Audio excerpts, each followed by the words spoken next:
ഹരിത Kerala mission Munderi panchayat എന്നിവയുടെ സംയുക്താഭിമുഖ്യത്തിൽ Edakkad block പഞ്ചായത്തിന്റെ പരിധിയിൽപ്പെട്ട ടൗണുകളിൽ പര്യടനം നടത്തുന്നതിന്റെ ഭാഗമായി മുണ്ടേരി പഞ്ചായത്തിലെ ഏച്ചൂർ, കുടുക്കിമൊട്ട എന്നിവിടങ്ങളിൽ ശുചിത്വ സന്ദേശയാത്ര പര്യടനം നടത്തി.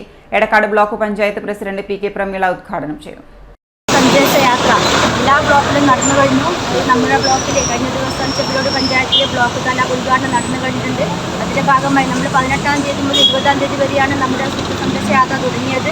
ഇന്ന് നമ്മൾ മുണ്ടേരി പഞ്ചായത്തിലെത്തിയിരിക്കുകയാണ്. നമുക്കറിയാം, ഏച്ചൂർ ടൗണ് രണ്ടാമത്തെ നേതൃത്വം നല്ല രീതിയിലുള്ള പ്രവർത്തനം കാഴ്ചവെച്ചിട്ടുണ്ട്. അതുപോലെ തന്നെ ഹരിതകർമ്മ സേനാംഗങ്ങളും നല്ല രീതിയിലുള്ള പ്രവർത്തനമാണ് കാഴ്ചവെച്ച് പോകുന്നത്. നമുക്കറിയാം, കർഷകരും അതുപോലെ തന്നെ ക്രിസ്മസിന് പറഞ്ഞത് 3 വരെയുള്ള ഒരു പ്രവർത്തനം, അതുപോലെ തന്നെ നല്ല രീതിയിലുള്ള പ്രവർത്തനം നമ്മുടെ ഏച്ചൂർ ടൗണിലെ ജനങ്ങൾക്കും നടത്താൻ വേണ്ടി സാധിക്കട്ടെ എന്നാണ് പറയാനുള്ളത്.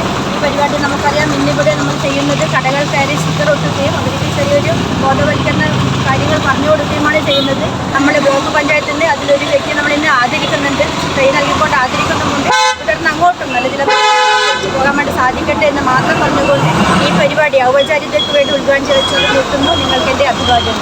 ശുചിത്വബോധം ജനങ്ങളിൽ എത്തിക്കുന്നതിന് വേണ്ടി വ്യാപാരികളെയും പൊതുജനങ്ങളെയും ശുചിത്വത്തിന്റെ സന്ദേശം അറിയിക്കുക എന്നതാണ് പരിപാടിയുടെ ലക്ഷ്യം. Edakkad block panchayat vice president K P Balagopal അധ്യക്ഷത വഹിച്ചു. മുണ്ടേരി ഗ്രാമപഞ്ചായത്ത് സെക്രട്ടറി കെ രാജൻ ചടങ്ങിൽ പങ്കെടുത്തു. ഹാപ്പിനെസ് മുണ്ടേരിയുടെ ഭാഗമായി ഏച്ചൂരിൽ നടന്നുകൊണ്ടിരിക്കുന്ന പ്രതിവാര ശുചീകരണത്തിൽ പങ്കെടുക്കുന്ന ഏറ്റവും പ്രായം കൂടിയ വ്യക്തിയായ MP നാരായണനെ പി കെ പ്രമീള ചടങ്ങിൽ ആദരിച്ചു. കടകളിൽ ശുചിത്വ സന്ദേശ ബോധവൽക്കരണം, സ്റ്റിക്കർ പതിക്കലും നടത്തി. AT Dhanya, MT Narayanan, block panchayat അംഗങ്ങൾ, ബ്ലോക്ക് പഞ്ചായത്ത് സെക്രട്ടറി, ഹരിതകർമ്മ സേനാ അംഗങ്ങൾ തുടങ്ങിയവർ പരിപാടിയിൽ പങ്കെടുത്തു.